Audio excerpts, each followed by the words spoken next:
Hi everyone, Auntie Lexi here. I just got back from PAX West where I played a ton of games. Now, I could have made a separate video for each one, and honestly, that's what the algorithm likes. But that feels like a waste of time. Not just for me, but for you too. So instead, I thought it'd be smarter to group these impressions together in a way that actually makes sense. I then put that idea to a poll, and you all agreed. Thank you for helping shape this video.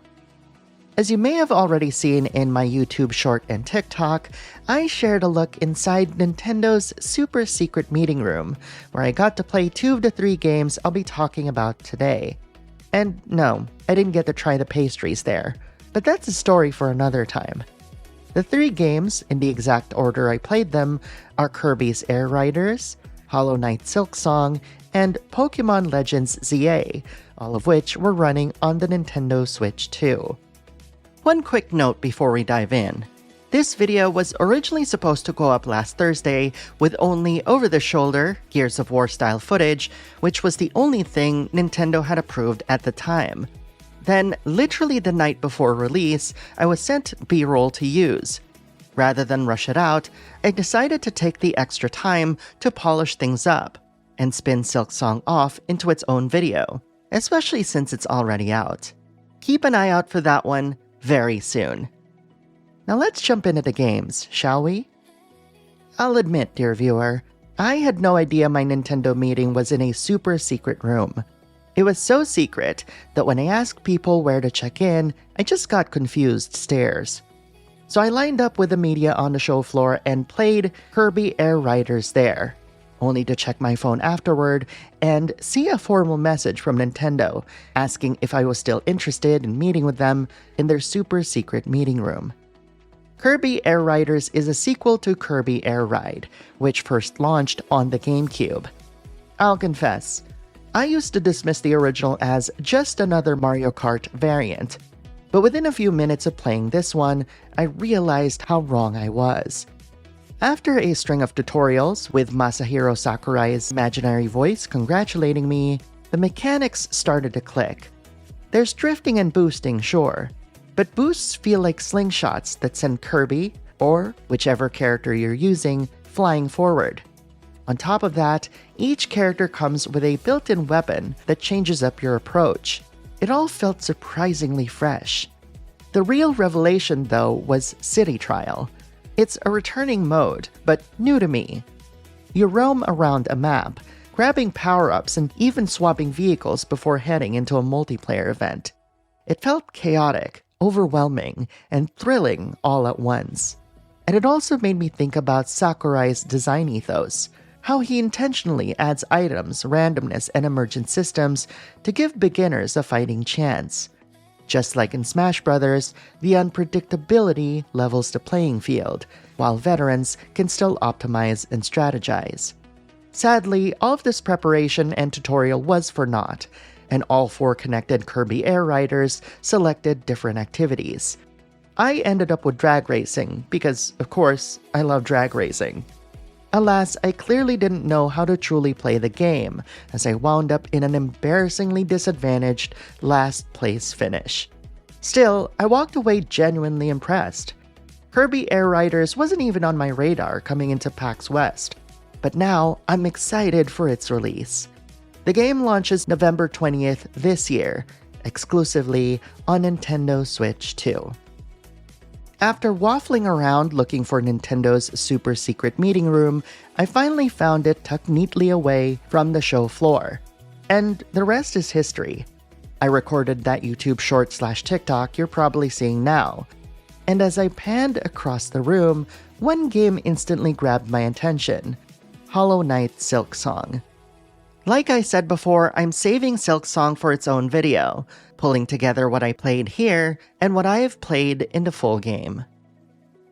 After chatting with a Nintendo rep for a bit, and snapping photos with posters of the games I'd played, I made my way to Pokémon Legends ZA. When I booked the meeting, I honestly didn't know what I'd be able to play, but this was the one game I was hoping for. Now, dear viewer, you should know me by now. I'm not the biggest Pokémon fan. So when the rep pointed out callbacks sure to excite longtime fans, I mostly nodded politely. What I was interested in was seeing how the Legends formula would work in a more contained setting, like a city from the perspective of a casual fan. And yes, we do exist. The first thing I noticed was how alive Lumio's city felt, even in the evening. Battles happen in designated zones marked off from the regular streets.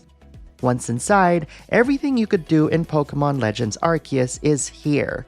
Sneaking up on trainers, tossing Pokeballs for stealth attacks, and engaging in that unique real-time combat.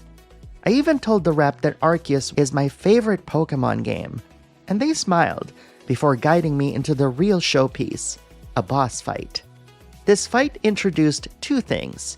First, Mega Evolutions, letting my Pokémon transform into a stronger form for extra power. And second, a twist I didn't expect. Enemies can now target you, the trainer. Suddenly, I had to dodge roll to avoid attacks, which required me to briefly disengage from my target. It worked surprisingly well in the demo, and it added just enough tension to keep things interesting. It's too early to say how this mechanic will hold up across the full game, but it's a change I really appreciated. It made the battle feel more dynamic and personal, and as a casual fan, it left me curious and excited to see how much further Pokémon Legends ZA will push this mechanic forward. That said, the demo left me more excited for Pokémon Legends ZA than I expected. It proved that everything I loved about Arceus still fits within this new city setting, while teasing even more to come. And while Pokémon games aren't usually known for their stories, the thing that always hooks me in JRPGs, there's something about the Legend series that keeps pulling me back. So yes, I'll absolutely be there on day 1, October 16th, when it launches on both Switch platforms. Hours after playing these games, I recalled speaking to new friends during my train trip back who made me realize that Metroid Prime was nowhere to be found in that meeting room. And while I doubt that there's an even more super secret meeting room that I wasn't privy to, its absence did speak volumes of how much that game might not make it this year, despite Nintendo's insistence, because it sure feels that way. Still, it doesn't take away from the fact that I played 3 incredible games. And so, dear viewer, I pass along this question to you.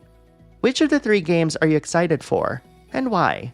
Post your thoughts in the comments below and let's talk about it. And if you like JRPGs, indies, niche titles, and beyond, don't forget to hit that subscribe button. I'm poised to cover Final Fantasy Tactics: The Ivalice Chronicles, Resident Evil Requiem, and so much more in my PAX West previews, and the only way to make sure you see them is to be a subscriber. Thank you very much for watching, and I'll see you in the next video.